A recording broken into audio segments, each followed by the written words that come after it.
नमस्कार मंडळी. रस्ता तोच असतो, पण प्रत्येक प्रवासाचा अनुभव मात्र अगदी वेगळा असतो. हे अनुभव शब्दात सांगणं तसं कठीणच, पण ते आपल्या मनात कायमचे घट्ट राहतात. चला तर मग पाहूयात यंदाची आमची पुणे पंढरपूर सायकलवारी. अखेर तो ऐतिहासिक दिवस उजाडला आणि 5 जुलै वारीचा श्री गणेशा करायचा ठरलं. धो पावसात सगळे सवंगडी गोळा झाले आणि आमचा मुख्य हिरो समोर आला. टी शर्टने ठासून भरलेला तो अवाढव्य बॉक्स, हळद कुंकू वाहून एका दणक्यात नारळ फोडला तसा टाळ्यांचा कडकडाट झाला.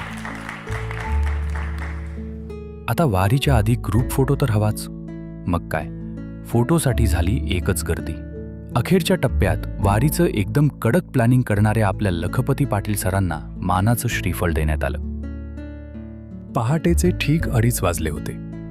मी आपली सायकल काढली आणि स्वारगेटच्या दिशेनं निघालो. एरवी या वेळेला रस्त्यावर भयानक शांतता असते, पण आज पालखी निघणार असल्यामुळे एवढ्या पहाटेही रस्त्यावर थोडेफार लोक आणि गाड्यांची चुळबुळ सुरू होती.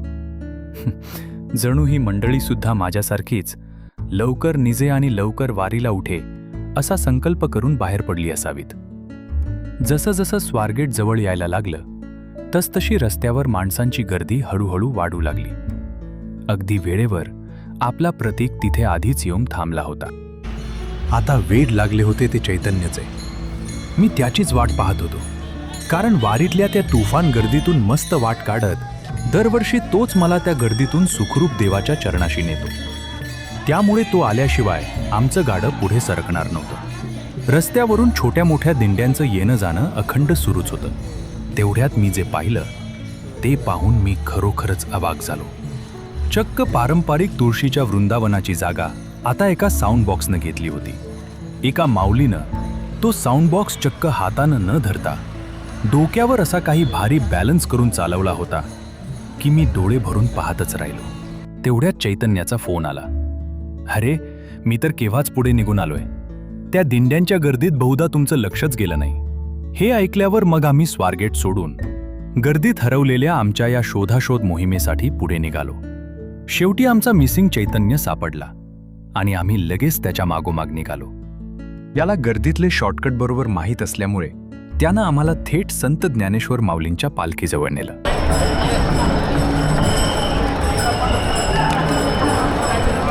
तिथे तुफान गर्दी होती, त्यामुळे आम्ही लांबूनच माऊलींच्या चरणी नतमस्तक झालो आणि लगेच संत तुकाराम महाराजांच्या पालखीच्या दिशेनं निघालो. तुकोबांच्या पालखीजवळ तर सायकल घेऊन आत जाऊ दिलं नाही, त्यामुळे तिथेही लांबूनच हात जोडले आणि आम्ही तिथून काढता पाय घेतला.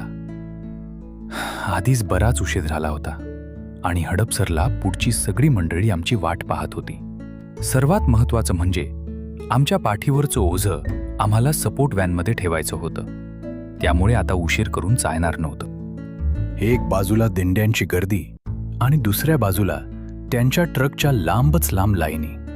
त्या गाड्यांच्या बाजूने आम्ही कसेबसे पुढे निघालो करे, पण समोर पाहतो तर काय, रस्ता पूर्ण पॅक. आता इथेच अडकून पडणार असं वाटत असतानाच तिथली गर्दी पाहता क्षणात निर्णय घेऊन चैतन्यने लगेच आपली सायकल वळवली.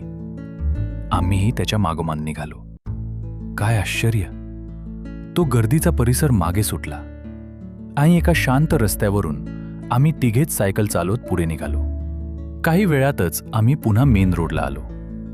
आता रस्त्याच्या एका बाजूने आमचा सायकलचा प्रवास चालू होता, तर दुसऱ्या बाजूने टाळ मृदुंगाच्या पवित्र गजरात वारकऱ्यांची माऊली मंडळी पंढरीच्या वाटेला लागली होती.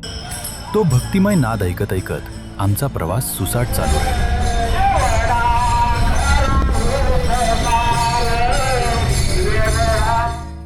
तेवढ्यात समोर पाहतो तर काय, आमची अख्खी पलटण तिथे आधीच ठाण मांडून बसली होती आणि सोबतीला आमचा सपोर्ट ट्रकही दिमटीला हजर होता. एक तर रस्ता मोकळा आणि त्यात पाठीवरचं ते भूतासारखं बसलेलं ओझं ट्रकमध्ये फेकल्यामुळे आमच्या सायकलींना जणू पंखच फुटले. आता आमच्या पायांना आणि सायकलींना एकच नाद लागला होता, भगाव रे बाबा. सुसाट सुकलेलो असतानाच काही वेळात आमचा पहिला हायड्रेशन पॉइंट आला. खरं सांगायचं तर हायड्रेशनच्या नावाखाली तिथे आमचे सगळे महाभाग रायडर्स आधीच थांबून गरमागरम चहावर ताव मारत होते. कोणाचा चहाचा कप ओठाला लागला होता, तर कोणाच्या गप्पा रंगात आल्या होत्या. सकाळी 2:30 वाजल्यापासून झोपमोड करून निघालेल्या या वीर सायकलपटूंना शेवटी चहाच्या कपात आपला विठ्ठल भेटला होता. पुढचा प्रवास सुरू तर केला, पण खरी परीक्षा पुढेच होती. रस्त्यावरच्या गाड्यांनी आणि चालकांनी बेशिस्तपणाचा कळस गाठला होता. पोलिसांनी एका बाजूची वाहतूक अडवून धरली होती, पण आपल्याकडे अतिशहाण्या ड्रायव्हर्सने गाड्या थेट चुकीच्या बाजूला आणून घुसवून दिल्या. त्यामुळे सगळीकडे जाम झाला होता. आम्हाला आमच्या सायकली कुठून आणि कशी घालावी हेच कळेना. मग काय, 2 मोठमोठ्या ट्रकच्या मधल्या त्या अरुंद जागेतून, कधी 2 गाड्यांच्या फटकीतून आमचा नॅशनल जिओग्राफिक लेव्हलचा थरारक खेळ सुरू झाला. कधी रस्ता सोडून सायकल थेट खाली कच्च्या रस्त्यावर घालायची, तर कधी सायकलवरून खाली उतरून ती चक्क हातात उचलून एका बाजूकडून दुसऱ्या बाजूला उड्या मारायच्या. सायकल चालवणं बाजूलाच राहिलं, आम्ही सायकलींचे कुली बनून ती कसरत पार पाडत होतो.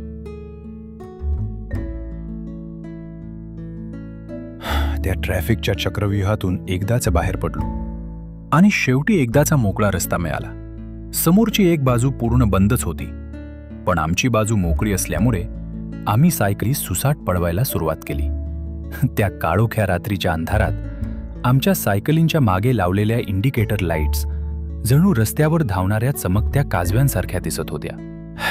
आता जवळपास यवतचा टोल नाका पास केला होता आणि पोटात कावळे ओरडायला लागले होते. त्यामुळे डोळे फक्त नाश्त्याच्या हॉटेलचा शोध घेत होते. ठरलेल्या ठिकाणी आम्ही पोचलो खरं, पण तिथे जाऊन पाहतो तर काय, हॉटेलच्या मालकानं गाढ ताणून दिली होती. आता तिथं नाश्ता मिळणं म्हणजे लई लांबची गोष्ट होती. शेवटी भूक अनावर झाल्यावर आम्ही आमचे मुख्य सर्वेसर्वा म्हणजेच पाटलांना फोन लावला. पाटलांनी फोनवरच परिस्थितीचा कानोसा घेतला आणि एकदम राजेशाही आदेश सोडला. अरे तिथं टाइमपास करत बसू नका, निघा पुढं. वाटेत जे चांगलं हॉटेल दिसेल तिथं गाडी थांबवा आणि थेट ऑर्डर देऊन ताव मारायला सुरुवात करा. आता आमची नजर रस्त्यावरच्या प्रत्येक हॉटेलवर भिरभिरू लागली. एखादं तरी हॉटेल चालू आहे का, हे आम्ही अक्षरशः स्कॅन करत पुढे चाललो होतो. शेवटी आमची ती शोध मोहीम फत्ते झाली आणि आम्ही श्री वेज या हॉटेलवर पोहोचलो. हॉटेलवर पोचताच मी गरमागरम पोह्यांची ऑर्डर दिली. वेटरनेही मोठ्या तोऱ्यात सांगितलं, मालक बस 15 मिनिटं. पण त्यानं त्या 15 मिनिटाचे थेट 1.5 तास लावले. हा भाग वेगळा. तिकडे तो पोहे बनवेपर्यंत हळूहळू आमचे इतर सर्व कार्यकर्तेही आपापल्या सायकली घेऊन हॉटेलवर जमा झाले. पण तरीही आमच्या पोह्यांची 15 मिनिटं काही संपायला तयार नव्हती. मी उगाच माझा कॅमेरा काढून त्याच्या हॉटेलचा व्हिडिओ काढत त्याला म्हणालो, हा व्हिडिओ मी डायरेक्ट ब्लॉगवर टाकणार आहे, एकदम नंबर 1 पोहे बनव.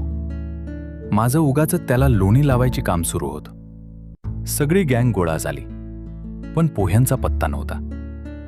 काय राव, फसलो की काय असं वाटायला लागलं. वेळ घालवायला आम्ही बाहेर जाऊन फोटो सेशन केलं.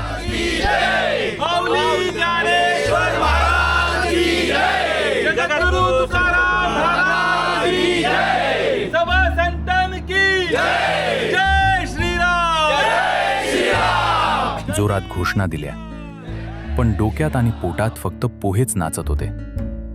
तेवढ्यात वेटर ओरडला, झाले पोहे. आणि टेबलावर जणू युद्धाची परिस्थिती निर्माण झाली. पण खरी गंमत पुढेच होती. वेटरनं प्लेट्स आणल्या खऱ्या, पण त्या निम्म्याच लोकांना पुरल्या. उरलेले अर्धे लोक आता आपला नंबर कधी लागणार अशा केविलवाण्या चेहऱ्यानं दुसऱ्यांकडे बघत होते. शेवटी एकदाचे कसेबसे सगळ्यांचे पोहे तयार झाले.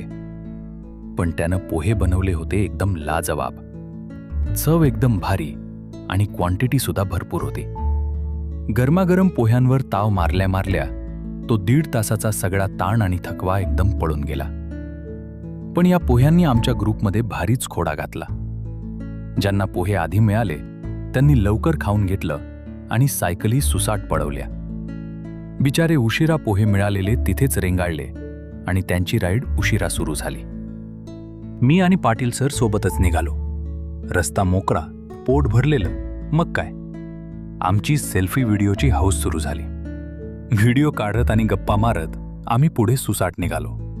पण कितीही नखरे करत व्हिडिओ काढत असलो तरी मनात कुठेतरी एक छोटीशी खंत टोचतच होती. यार, सगळा ग्रुप एकत्र असायला हवा होता.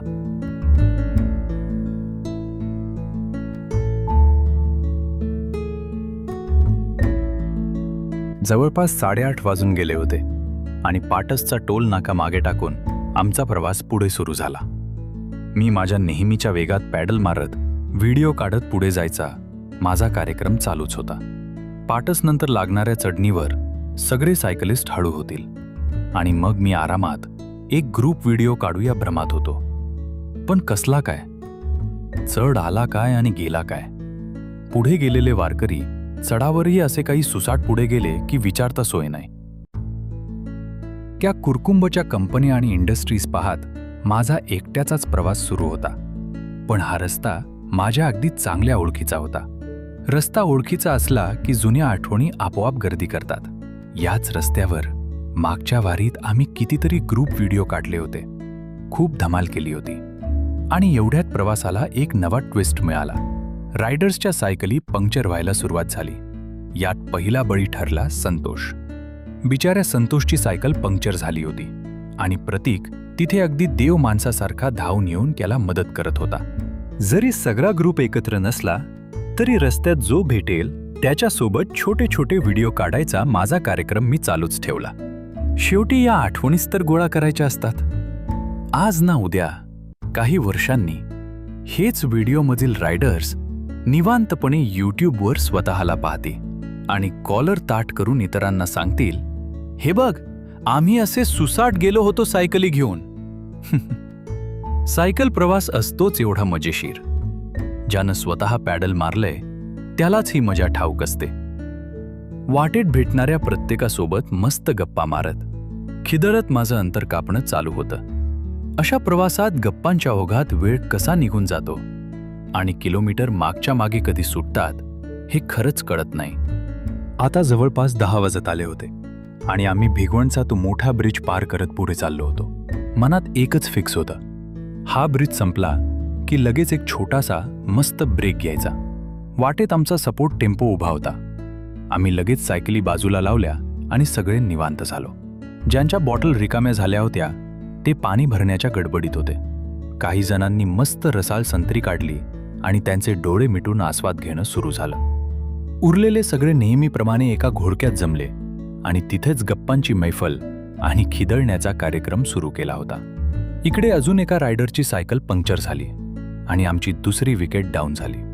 पण नशिबाने आमच्यासोबत सायकल मेकॅनिकने कोणतीही वेळ न घालवता लगेच ती दुरुस्त करायला घेतली. पोह्यांमुळे पडलेलं ते अंतर या टेम्पोच्या सावलीत क्षणात मिटून गेलं. पुन्हा एकदा सगळा ग्रुप एकत्र आला.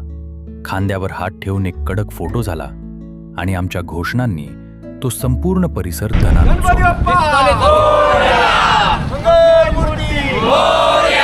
गणपती बाप्पा मंगल मूर्ती छत्रपती शिवाजी महाराज की धर्मवीर संभाजी महाराज की जय भवानी जय शिवाजी जय भवानी जय शिवाजी जय जय जय जय जय भवानी जय जय जय जय जय शिवाजी हर हर महादेव भिगवणनंतर खरी गंमत सुरू होणार होती. कारण समोर आता थेट रोलर कोस्टर सारखे चढ उतार आमची वाट पाहत होते. ज्याच्या पायात जेवढी ताकद होती तो ती सगळी पणाला लावून पॅडल मारत पुढे सरकत होता. पण या दमछाक करणाऱ्या चढ उतारात डाव्या बाजूला दिसणारं उजनी धरणाचं अथांग बॅकवॉटर मात्र डोळ्यांना भारी सुख देत होतं. ते पाणी पाहत पाहत आम्ही पुढे सरकत होतो. तसं तर सकाळी 8:30 वाजल्यापासूनच सूर्याने आमची विकेट घ्यायला सुरुवात केली होती. पण आता मात्र ऊन नुसतं अंगाची लाही लाही करत होतं. काही वेळातच आम्ही पळसदेवला पोहोचलो. तिथे बिचारा चैतन्य टेम्पोची वाट पाहत उभा होता. पण आमचा टेम्पो पळसदेवच्या आधीच 1 किलोमीटरवर थांबला होता. परत इथे थांबणार नाही या उद्देशाने आम्ही दोघांनी भिगवणच्या दिशेने प्रवास चालू ठेवला. काही वेळातच भिगवण शहरात जाणारा रस्ता आला आणि मेन हायवे सोडून आम्ही शहराकडे वळालो. शहरात प्रवेश करताच आमचं एकच लक्ष होतं, पवारखानावर. तिथे आमच्या घरगुती जेवणाची सोय होती.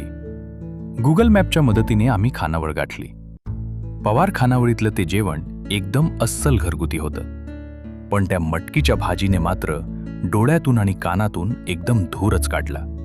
जेवणावर यथेच्छ ताव मारून पोटपूजा झाली आणि आम्ही पुन्हा पंढरपूरच्या दिशेने निघालो. सध्या तरी वारे आमच्या पाठीमागून वाहत होतं, त्यामुळे सायकलींना जणू पंखच फुकले होते आणि आम्ही सुसाट निघालो होतो. पण त्या आनंदाच्या भरातही मनाच्या कोपऱ्यात एक भीतीची घंटा वाजत होतीच. परतीच्या प्रवासात जेव्हा हे वारे समोरून येईल तेव्हा काय हाल होणार. उलट्या वाऱ्याने सायकली चालवणं किती जिगरीचं असतं याची जाणीव होऊन माझ्या मनात थोडी धाकधूक सुरू झाली होती. दुपारचे जवळपास 2 वाजले होते आणि आम्ही टेंभुर्णी पार करत होतो. आता मनात एकच किलबिल सुरू झाली होती. इथून अजून 5-6 किलोमीटर गेले की पंढरपूरचा रस्ता पकडायचा. तिथून पुढे उरणार होतं फक्त 40 किलोमीटरचं अंतर. आकडा ऐकायला छोटा वाटत होता, पण दरवर्षीचा अनुभव असा आहे की शेवटचं हे 40 किलोमीटरचं अंतर अगदी 100 किलोमीटरसारखं ताणलं जातं.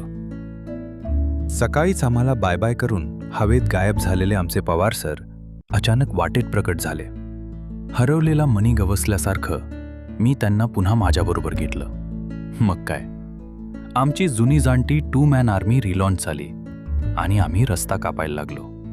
आता डांबरी रस्ता संपून गुळगुळीत सिमेंटचा रस्ता सुरू झाला होता.